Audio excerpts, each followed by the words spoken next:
A poetic force and one of the most emotionally authentic rap artists in history, Tupac Shakur was also a charismatic movie star. Just like his music career, Tupac's work as an actor was only getting started before his tragic death in 1996. You know they got me trapped in this prison of seclusion. Happiness living on the streets is a delusion. He was only 12 when he was cast in a rendition of A Raisin in the Sun performed at the Apollo Theater. He was also a student at the famous Baltimore School for the Arts, where he acted alongside his friend, Jada Pinkett Smith. Tupac eventually got to share the screen with his friend in a 1993 episode of the TV show A Different World. I mean, look at this place. All these people. It's like a damn palace in here. Shakur appeared in 7 films, 3 of which were released posthumously. His first film appearance was brief, cameoing in Dan Aykroyd's 1991 horror comedy bomb, Nothing But Trouble, vibing out to a performance by Digital Underground. In the beginning of his career, he was a collaborator and backup dancer with the Humpty Dance crew. The next year, he appeared in his most famous and arguably best role as Bishop in Juice. As the gun-wielding leader of a crew that decides to knock off a convenience store, he delivers a fiery, deep, and dark performance. You need to have respect for me. I was almost a father, but the line was too That, and his role as Lucky in John Singleton's 1993 film Poetic Justice, highlighted the complexity, anger, charm, and vulnerability evident in his songs.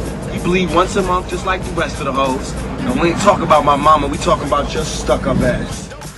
In 1994's Above the Rim and 1996's Bullet, Shakur played screen-stealing villains as a realistic and ruthless drug dealer in the former, and an eye-patch-wearing cartoonish drug kingpin in the latter. Tapping into his public perception, he stands out with his live-wire screen presence.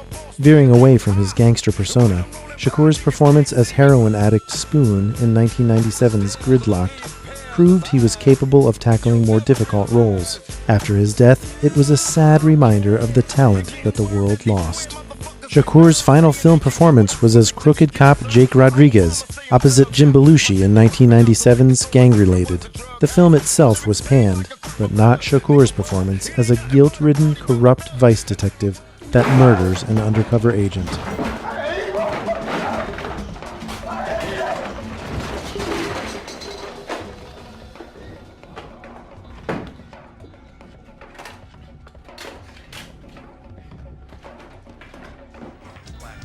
Quite some time after his death, former Death Row Records chief engineer Rick Clifford revealed that George Lucas had Tupac read and audition for the role of Jedi Master Mace Windu in Star Wars Episode I, The Phantom Menace.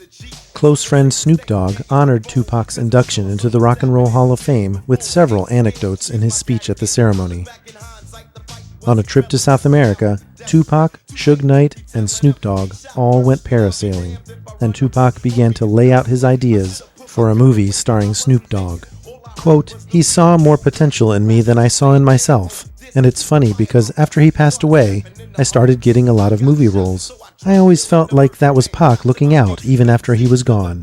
We'll never know what heights Tupac's aspiring film career could have ascended to, but as Snoop Dogg says, his legacy lives on in the lasting impact on those close to him.